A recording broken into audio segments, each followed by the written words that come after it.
थाना गांधीनगर इलाके के ये चंद्रपुरी में मैं यहाँ पर मौजूद हूँ, जहाँ एक झुग्गी बस्ती है रेलवे लाइन के साथ में। 24 घंटे भी नहीं गुजरे कि आप लोगों को एक स्टोरी दिखाई थी थाना चिलमपुर इलाके के गौतमपुरी की, जहाँ पर एक शख्स ने, जिसका नाम दाऊद बताया गया था, दाऊद ने अपनी बीवी को हथौड़े मार मार कर उसका कत्ल किया था। और आज गांधीनगर के इलाके में, जहाँ ये आप देख रहे हैं, ये स्लम क्लस्टर है, झुग्गी बस्ती है, यहाँ पर एक लड़की जिसका नाम रुखसार उर्फ नन्नी बताया गया है, उसका कत्ल हुआ है और किसी और ने नहीं, उसको भी उसके शौहर ने मार डाला है। झुग्गी के अंदर है वो, यहाँ से मैं दिखाऊं आपको। तमाम पुलिस स्टाफ यहाँ पर है, जो एसीपी गांधीनगर थाना है वो यहाँ दिखाई पड़ रहे हैं, एसएचओ वगैरह सब यहाँ पर पहुँचे हुए हैं। मौके पर जो एफएसएल टीम है, क्राइम टीम है, वो यहाँ पर आई और उसके बाद जितने भी एग्जिबिट्स वगैरह हैं सब उठाए गए। लेकिन बहुत निर्मम हत्या की है। खालिद नाम उसका बताया गया है लड़के का, उसका शौहर था। खालिद के जरिए ही रुखसार उर्फ नन्नी को मारा गया है। अपने घर वालों को भी बहुत बुरी बुरी गाली देता, कोई उसे लगना पसंद नहीं करता, ना उसके भाई, ना उसके ताऊ चाचा, ना उसके घर वाले। मर्डर करते ही भागा है वो। जब ही चला गया। जब अम्मा कहाँ थी, ये कहाँ थी जब? सो रही थी तीनों सो रहे थे, ये सब सो रहे थे। हाँ, सोते में ही उसकी आवाज तक नहीं निकली। किसी को नहीं पता चला, सोते मार के गया, किसी को नहीं पता चला। चाहे मौत फांसी देनी चाहना, उसे फांसी देना। बिल्कुल 2-3 दिन पहले उनने घर में से 2 सिलेंडर चोरी करे थे, मैं यहीं पर ही थी, खालिद ने। और सिलेंडर चोरी करके जब लक्ष्मी नगर रहता वहाँ गया था और वहाँ बेच के उनने शराब पी, फिर वो यहाँ आ गया लेन के नीचे। उसकी पेंट में लेटरिन निकली हुई थी, मेरी बहन लेकर आई, मैं उसको पकड़ के लेकर आई, यहाँ उसको नहलाया धुलाया, हमने साफ करके लिटाया। इतना नशे में रहता था, उसको पता नहीं था कि वो कब वो जो है पेशाब निकल रहा है, कब कुछ हो रहा है। उसको कुछ होश नहीं रहता था। फिर भी मुझसे कह रहा है कि मैं तुम्हारी बहन की गर्दन काट दूंगा किसी दिन। मैं कह रही क्यों मारेगा तू? उसी दिन कही थी उनने मुझसे। मैं कह रही क्यों काट देगा तू गर्दन? कह रहा मैं इसको मार दूंगा, इन्हें बहुत जिंदगी खराब कर रखी है। मैं तूने इसकी जिंदगी खराब कर रखी है, तूने कितना परेशान कर रखा। मेरी बहन भीख मांग के जाने कैसे खाती थी, अपने छोटे बच्चे के लिए दूध के लिए जाने किस से मांग के पैसे लाती थी। और उसने दरिंदे ने कल भी आके दारू पी के बहुत बुरी तरीके से मारा। तो कल किसी ने नहीं बचाया था? कल यहाँ कोई था नहीं, मेरी मम्मी कोई नहीं थी, उसका लड़का था और मेरा भतीजा था। उसने यहाँ बहुत शराब पी और उसको बहुत मारा, कल चला गया था वो। बच्चा क्या हाल हो रहा है, देखो छोटे बच्चे का, देखिए छोटे से बच्चा है इसका। 5 महीने का। ये बड़ा बच्चा है, ये बड़ा लड़का है, बड़ा बेटा है। और एक 5 साल की लड़की जो मेरे पास रहती है, 5 साल से मैं रख रही हूँ जब से हुई है। कितने साल का है? ये 13 साल का है। 13 साल का है। क्या होगा इन बच्चों का अब? कौन संभालेगा इन्हें, बताइए। कुछ दुनिया में फांसी देनी चाहिए, कर दो, फांसी देनी चाहिए, छोड़ना मत बिल्कुल भी। उसे अगर आपने छोड़ दिया तो उसे हम मार देंगे, अगर आपने छोड़ दिया तो उसे हम मार देंगे बिल्कुल। लेके जाओ इन बच्चों को। ये लड़का है, बता रहे हैं, ये बेटा है रुखसार का, 14 साल का। सबसे बड़ा लड़का ही है, इसके बाद बेटी है, फिर सबसे छोटी 5 साल की लड़की, सबसे छोटा लड़का है 6 महीने का। 5 महीने का, 5 महीने का बच्चा, 5 साल की लड़की है, 13 साल का लड़का है।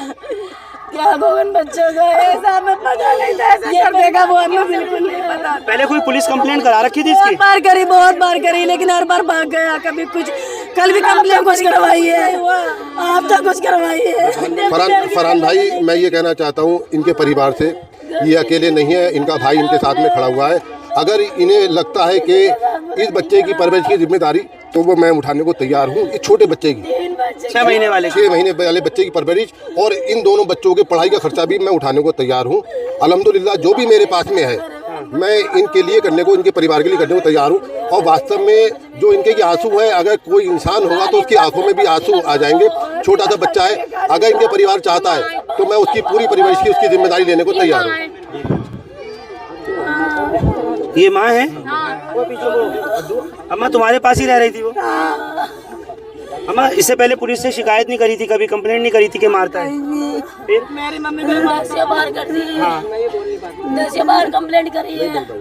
रात भी जब वो आया तो उसके लड़के, जब ये मारपीट हो रही, उसका लड़का गया था चौकी पुलिस वाले, लेकिन पुलिस वाले नहीं आए। अगर रात आया तो फिर इतनी बड़ी बात नहीं होती। बिल्कुल, ये एक सबसे महत्वपूर्ण सवाल है, ये लोग उठा रहे हैं कि किसी भी तरीके से अगर पुलिस ने रात को एक्शन लिया होता, पुलिस के पास रात को शिकायत गई थी, यानी जब खालिद का 3 दफा खालिद का जब झगड़ा हुआ है रुखसार नन्नी से, उस टाइम में भी पुलिस को सूचना दी गई थी, तब किसी ने नहीं सुना, पुलिस ने नहीं उस वक्त में गौर किया। अगर जब भी देख लिया जाता तो ये नशेड़ी शराब का नशा करने वाला इस तरह नहीं करता जो इसने आज कदम उठाया है और बीवी का गला रेत कर उसको मार डाला।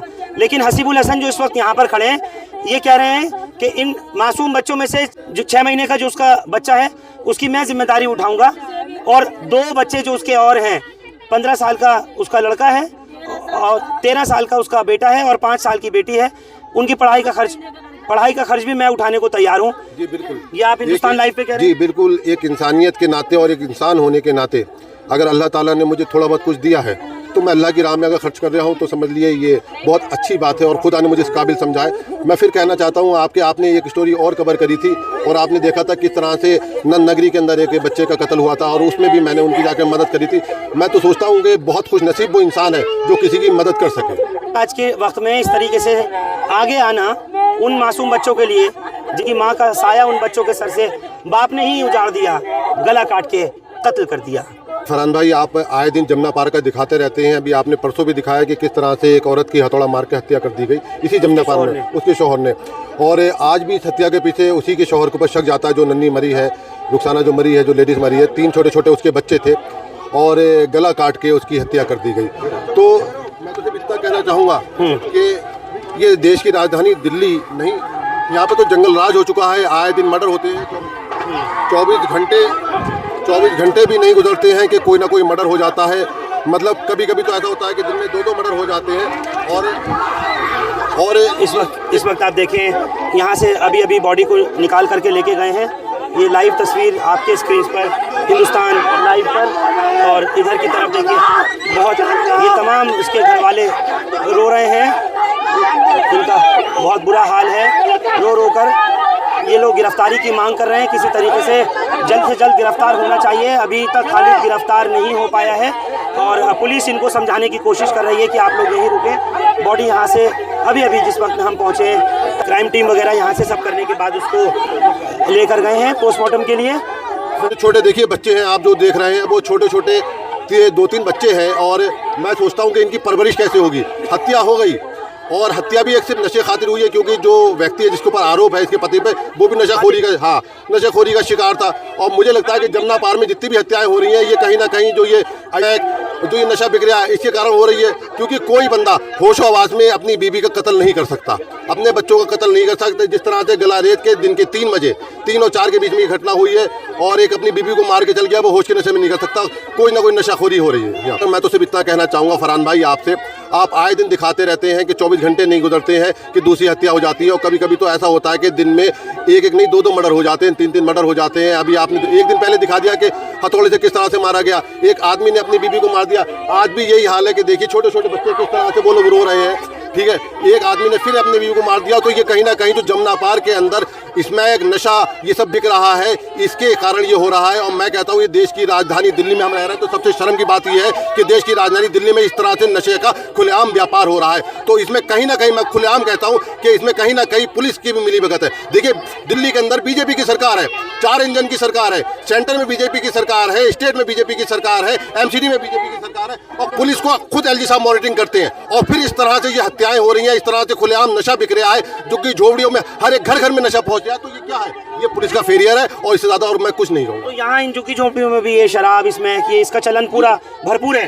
जी मैं कह रहा हूँ हमारी नस्लों को, हमारे बच्चों को जितने भी अपराध कर रहे हैं इनके पीछे 90% जो है वो नशा ही है, वो नशा ही है। इन बच्चों को नशा कराया जा रहा है, नशा खुलेआम बिक रहा है, पुलिस के संरक्षण में नशा बिक रहा है। जो है ना रुखसार को दारू पी के मारता पीटता था और रुखसार परसों भी चौकी पे गई थी उसके खिलाफ शिकायत करने के लिए, लेकिन वो आपस में समझौता हो गया, फिर वो घर में आ गया। आज इनने सुबह से कपड़े धोए और अपने बच्चों को दूध पिलाया। 4 बजे के टाइम में खालिद ने ना छुरी से लेके उसकी गर्दन काट के फरार हो गया। ये सब्जी काटने वाली छुरी से या कोई दूसरी छुरी हुई? दूसरा चाकू है जनाब। अच्छा, हाँ दूसरा चाकू बहुत तेज धारदार है और वो मर्डर करने वाली चाकू है, सब्जी काटने वाला नहीं है। अच्छा, तो मनमुटाव किस बात पे था? जब 3 बच्चे भी हैं, मासूम बच्चे हैं, छोटे छोटे, अभी वो बता रही हैं कि एक 6 महीने का बच्चा है, 2 बच्चे और हैं थोड़े उससे बड़े, तो क्या था? मनमुटाव ये है कि वो जैसे दारू का आदी था, ये बदायूं सेठपुर का रहने वाला है, दारू के लिए वो मना करती थी, लेकिन वो दारू में जो है ना ज़्यादा नशा करता था और इसलिए इनके ऊपर झगड़ा रहता था, कमा के देता नहीं था, दारू पीता था। तो ये क्या करती थी रुखसार नन्ही? नन्ही अपनी माँ के घर रहती थी, उसके भाई खर्चा उठाते थे और उनका जो है ना भतीजा वगैरह जो है ना ये खर्चा उठाते थे और उसको मना करने पे उसको मारपीट। तो ये जो झुग्गी मैं देख रहा हूँ, बच्चों जरा थोड़ा सा इधर हो ना, ये झुग्गी जो नजर आ रही है ये किसका, माँ की झुग्गी है? ये इनकी माँ की झुग्गी है। इसका मैं का है? ये मैं का है। तो ये इसके ससुराल बदायूं में। बदायूं नहीं लेके जाता था अपने घर? अब इसकी नन्ही की ससुराल? एक भाई इसका मुंबई में रहता है, खालिद का, और बदायूं में इनका अपना निजी मकान है जी। मेन जो लड़ाई झगड़ा था वो पैसे को लेके होता था? हाँ, खर्चे के ऊपर वो दारू को मना करती थी लेडीज। झगड़ा इस बात में होता था, वो उससे जबरदस्ती से दारू के लिए पैसे मांगता था, खर्चा देता नहीं था। वो मना करती थी कि भाई मुझे छोड़ दे, अगर तू खर्चा नहीं दे रहा, तो इसलिए वो ना छोड़ता था ना खर्चा देता था। अपने दारू पी ली और नशे में मारपीट करनी चालू कर दी। फरहान भाई 90% यहाँ पे लड़ाई है सिर्फ ये नशाखोरी के चक्कर में होती है। 90% परिवारों में कलह ये सिर्फ शराब नशेखोरी कार होते हैं, जो यहाँ पे छोटे छोटे बच्चे बिगड़ रहे हैं। ये चरस, हाँ, जो चरस गांजा अफीम खुलेआम छोटे छोटे बच्चे पी रहे हैं। आप मुझे एक चीज़ बताइए, जिस वक्त उसने ये कत्ल किया, गले पर उसके चाकू रेत दिया और उसकी यही मौके पे ही मौत हो गई, तो उस वक्त यहाँ कोई मौजूद नहीं था? यहाँ बच्चे बाहर चले गए थे, उन्होंने अपने बच्चे को दूध पिला के सुला दिया था। एक वो गोद का बच्चा था और एक माँ थी। उस जब बच्चे को दूध पिलाया, बच्चा सो गया, उसके बाद में वो अपने काम करा, कपड़े वपड़े धोए, वो थक के अपने बच्चे को दूध पिला के उनने सो गई, वो लेट गए। लेटे हुए उनने सोते हुए उनने चाकू चलाकर मार के फरार हो गया। ये चाहते हैं कि पुलिस जैसे आनंद फानन में डेड बॉडी कब्जे में ली है, इसी तरीके से एक कानून ऐसा बनाया जाए जो मर्डर कर रहा है उसको मर्डर की सज़ा मिले, उसे फांसी होनी चाहिए। कोई भी पुलिस ऐसा क्लोज ना छोड़े जिसकी कोर्ट जमानत दे दे। या तो इनकाउंटर होना चाहिए उसका, या उसको फांसी होनी चाहिए।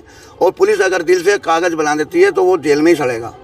ये फरहान भाई, मैं तो ये कहता हूँ कि कानून जो नशा कर रहा है उसके खिलाफ भी इतना सख्त होना चाहिए, और जो नशा बेच रहा है उसके खिलाफ भी इतना सख्त होना चाहिए। ना पार है ना, यहाँ तो आए दिन होते रहते हैं, आप आए दिन दिखाते रहते हैं। मैं तो कहता हूँ पुलिस प्रशासन पूरा फेलियर है। किस तरह से बदमाशों के पास में असले आ जाते हैं, किस तरह से लोगों के पास में असले आ जाते हैं, छोटे छोटे बच्चों के पास में असले आ जाते हैं, किस तरह से उनके पास में ये अफीम आ जाती, चरस आ जाती, गांजा आ जाता, किस तरह से हथियार आ जाते। देश की राजधानी दिल्ली में खड़े हैं हम लोग, कोई बिहार या यूपी में नहीं खड़े हैं। आप कल्पना करो, आप सोचो, 6 महीने का बच्चा, माँ उसे दूध पिला रही है और दूध पिला के वो उसे सुला रही है, और बाप देख रहा है कि अभी बच्चे को दूध पिलाया, उसके बाद में वो उसका मर्डर कर देता, तो वो इंसान का वो तो शैतान हो गया। और शैतानों की जगह दुनिया में नहीं है, शैतानों की जगह जहन्नुम में है, उसे जहन्नुम में पहुंचा दिया जाए। मेरा तो सिर्फ इतना ही कहना है। इस बात को निश्चित तौर पर समझना होगा कि कत्ल की वजह जो सबसे बड़ी और मोटे तौर पर सामने आती है, ख़ास तौर से मियाँ और बीवी का, वो पैसे की तंगी की, दूसरी नशाखोरी की।